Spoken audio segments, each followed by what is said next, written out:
नेतृत्व लोकनेते शेतकरी पुत्र आदरणीय देवदत्त निकम साहेब, त्याचप्रमाणे सन्माननीय व्यासपीठ आणि जिल्हा परिषद पंचायत समितीच्या दोन्ही उमेदवार, त्याचप्रमाणे या ठिकाणी उपस्थित असलेले चांडोली पंचायत समिती गणातील सर्व सुज्ञ मतदार बंधू आणि भगिनी, आज आपण बहुसंख्येने या ठिकाणी उपस्थित झाला त्याबद्दल मी आपणा सर्वांचं प्रथमतः हार्दिक स्वागत करतो, अभिनंदन करतो।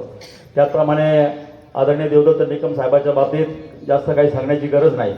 सर्वांच्या सुखदुःखामध्ये सहभागी होणारं नेतृत्व, प्रत्येकाच्या शेतकऱ्यांच्या समस्या सोडवणारं नेतृत्व आणि आपणा सर्वांचं लाडके नेतृत्व असं देवदत्त निकम साहेबांचा मागच्या निवडणुकीमध्ये त्यांनी सट्टा पराभव झाला, ही त्याविषयी आज खूप मोठी सहानुभूती आहे। आणि आंबेगाव तालुक्यामध्ये जिल्हा परिषद आणि पंचायत समिती निवडणुकीमध्ये अतिशय परिवर्तनाची लाट निश्चितपणे आहे।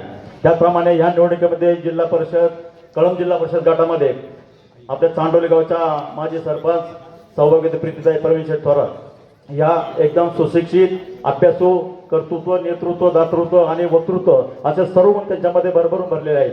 त्यांनी 2017च्या जिल्हा परिषद निवडणुकीमध्ये जरी निसटता त्यांचा पराभव झाला असला तरी खचून न जाता 2018 साली त्यांनी ग्रामपंचायत निवडणूक लढवली आणि त्या चांडोली ग्रामपंचायत निवडणुकीमध्ये लोकनेते सरपंच म्हणून प्रचंड बहुमताने त्यांची निवड झाली। 11-0चा पॅनल त्यांनी विजय केला।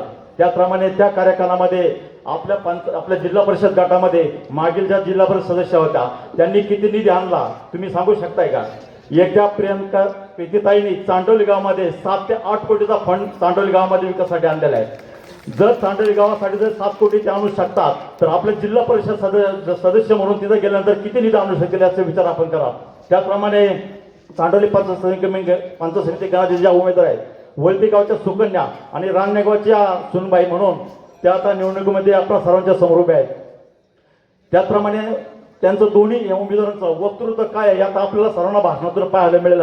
एकदम सक्षम, सुशिक्षित अशा दोन्ही धाडशी उमेदवार आपल्याला या निवडणुकीच्या माध्यमातून लाभलेले आहेत। बोलण्यासारखं जरी खूप असेल तर जास्त बोलणं योग्य राहणार नाही आणि एकच निकम साहेबांच्या बाबतीत सांगायचं राहून गेलं, बाकीच्या वक्त्यांनी त्यांचा उल्लेख केलेला आहे, परंतु गेल्या 1 वर्षामध्ये आपल्या शेतकरी बांधवांना दिवसा रात्रीचं पाणी भरावं लागायचं। बिबट्याची किती मोठी दहशत होती, किती बिबट्यांनी हल्ले केले, परंतु त्यांनी पुणे नाशिक हायवेवरती नंदी चौकामध्ये मोठं आंदोलन उभं केलं। त्या ठिकाणी उपमुख्यमंत्री असेल, वनमंत्री असेल, त्यांना येण्यास भाग पाडला आणि त्याचा फायदा त्या आंदोलनाचा असा झाला की आता बिबट्याचे हल्ले बऱ्यापैकी कमी झाले आणि सर्वात महत्त्वाचा फायदा की आपल्याला दिवसा 8 तास लाईट मिळते। आपली संध्याकाळची ती आज सर्वात मोठी अडचण दूर झाली आणि भविष्यकाळात त्यांनी आता 2 दिवसापूर्वी सांगितलेलं आहे की 8 तासाची लाईट 12 तास आपल्याला दिवसात कशी मिळेल यासाठी पुन्हा ते आंदोलन उभं करणार आहेत। त्याच्यामध्ये आपण सर्वांनी सहभागी व्हायचे।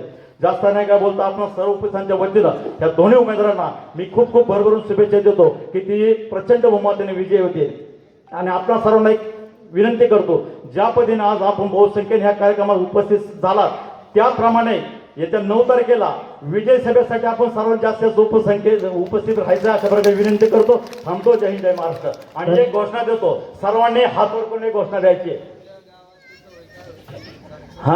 आमचं गाव दहशतीखाली असणारं गाव म्हणजे खडकी गाव। यापूर्वीच्या काळामध्ये आमचं गाव खडकी म्हणजे कळंब जिल्हा परिषद गटामध्ये सर्वात जास्त लीड देणारं गाव।